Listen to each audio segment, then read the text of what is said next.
Yo, what is going on, NFL fans? Jay all day here. In today's episode, we're going to break down the Dallas Cowboys full 7-round mock draft. The Cowboys do not have a ton of picks. They pick at 24, 56, 87. I have a couple compensatory picks later in the draft, but not a ton of draft capital. Only 7 picks in this draft. So let's break down what the Dallas Cowboys are going to do in the 2024 NFL Draft. On the clock at 24, I'm debating between Jackson Powers Johnson, the center from Oregon, and Graham Barton, the tackle from Duke, who a lot of pundits think that he's best suited to be a center at the NFL level. Jackson Powers Johnson is the clear number one center in the draft. 85 run block grade, 90 pass block grade, 83 in zone, and 87 true pass set pass block grade.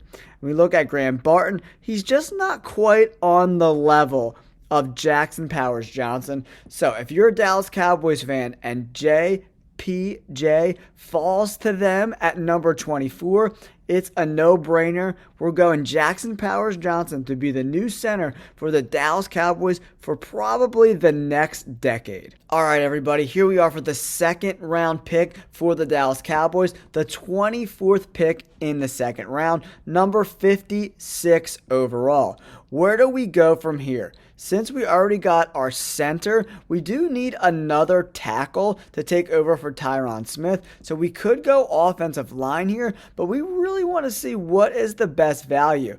Interior defensive lineman is also a need for the Cowboys right now. And Leighton Vander Esch is retiring, so linebacker is definitely a position of need as well as cornerback. The Dallas Cowboys also need a running back, and with Jonathan Brooks, one of the best running backs available at number 56, it's very intriguing. Jonathan Brooks is an absolute stud. 91 grade. He rushed for 1,100 yards this year and averaged 6 yards per carry, 6'2", 207. Brooks is an ideal blend of size, speed, strength, and agility. Though limited in snap totals, he has a good vision in both gap and zone schemes. If he can get back to form following his torn ACL, he has all the goods to be a starter in the NFL. There are some injury concerns with him, though. So where do we go? Jalen Polk is also available. Great year, 69 receptions, almost 1,200 yards. The dude's a stud, 6'2", 204. Polk is a limited route runner, but he's also one of the best go up and get it guys, and that's great for Dak Prescott to just throw the ball up and see if he can come down with the ball. But I think the pick is Michigan's Chris Jenkins, the interior defensive lineman. He's unbelievably consistent and a ton of experience. 6'3", 305. He's a senior, but he's only 22 and a half. Jenkins is one of the strongest players in the entire draft class, but arm length limitations and lack of pass rush profile will likely limit him to a mid to late day 2 selection, and that's exactly where he is. He's a high floor guy. I'm going with Chris Jenkins at number 56 for the Dallas Cowboys. All right, Cowboys fans, we're in the third round. Pick number 24. Is this where we go running back? The best guys left on the board are Bucky Irving and Trey Benson, but also Renardo Green, the cornerback from Florida State, is there too, as well as guys like Patrick Paul, the tackle from Houston, and Christian Mahogany, the guard from Boston College. Let's see how the tackle profiles. He's got really, really good grades, and the best thing I like about him is this 91 pass block grade. That's the hardest thing to learn how to do as a tackle because you got to have that quick get off when the ball snapped. You can learn how to run block better, and if worse comes to worse, he can always move inside to guard. So let's look at Bucky Irving's profile. He's been incredible too. 186 carries this year, 1,200 yards, 6.4 yards per carry. Rushing grade 91.8, gap grade 93. Elusiveness rating almost 150. I think I'm going to go with Bucky Irving. I think we can get some more depth at tackle later in the draft. There's some guys I like later in the draft, but I don't think Bucky Irving's going to be around. Trey Benson's available too.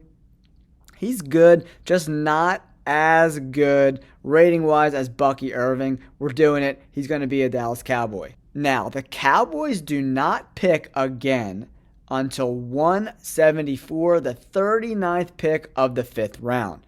So, where do we go from here? There are some offensive linemen that I like from Michigan. We have the center, Drake Nugent, who's got really good grades, and whoever wins out of center, you already picked Jackson Powers Johnson, but this guy is exceptionally talented for this late in the draft. Trevor Keegan is also there, but he's not as good as Drake Nugent is at this particular pick. So where do we go? Do we go at corner? Tariq Steele is also a very good corner. Run defense, he's a very short tackler, not as good against the pass, but really stout against the run. I think I'm going to go with Drake Nugent. I know we picked a center there, but this is pretty much a 6th round pick. Extremely consistent, high 70s all across the board. And whatever guy, maybe we slide Drake at guard. Because I'm thinking we could slide Drake Nugent to guard because Zach Martin is getting older. And this gives the Cowboys some serious depth at interior offensive linemen, whether it's guard or center. I like this pick for the Cowboys. And then the Cowboys have a bunch of late round picks, 216, 233, and 244. So now we're just looking for best player available. Jalen Ford seems to be a standout linebacker. Run defense, really good against the run at 80. So at this position in the draft, you're going to get some flawed guys. A guy like Frank Gore Jr. is really interesting too. You know, a ton of college experience at 91 in 2022 and then 88 in 2023. We already got our running back, so I don't know if I want to go there. A guy like Omar Brown is really interesting too. He had a bad year in 2022, but the other 2 years he was exceptional. So let's bring some safety depth to the Cowboys at number 216. I like this pick this late in the draft. All right, I really want to see what the quarterback position is left for the Cowboys. I really like Tallulah Tagovailoa, the quarterback from Maryland. Solid grades this late in the draft in the 7th round. You can't go wrong with this pick. And then rounding out the 7th round for the Cowboys is pick 24. We could go like Trey Knox, who could be kind of like a special teams guy. There's not a ton of depth. Maybe Trevin Wallace, some special teams type of players. There's not a ton of depth at this point in the draft. We're pretty much getting to Mr. Irrelevant. But this is a late round pick that I like. Dallas Gant, the linebacker, 80 grade in 2022, 87 grade in 2023. This guy can be a special teamer, or he could potentially compete for a backup role on your team. That's a wrap for the Dallas Cowboys mock draft for me. We really addressed the offensive line and the running back position and brought in some depth at positions of need like linebacker and safety. We go Jackson Powers Johnson, Chris Jenkins, Bucky Irvin, Drake Nugent. Like, I crushed the first 4 picks for the Cowboys. B+, B+, A-, A, B-, C+, B+. I think I absolutely crushed it for the Cowboys, guys. And the Cowboys don't have a ton of picks and a lot of late round picks. They only have 3 picks in the top 173 picks. So, knowing that, to get a haul like this, Cowboys fans have to be exceptionally happy about that. Let me know in the comments below. Do you like this mock draft? What do you think the Cowboys are going to do with those first 3 picks in the NFL draft for 2024? Thanks for tuning in. Don't forget to like and subscribe. Peace.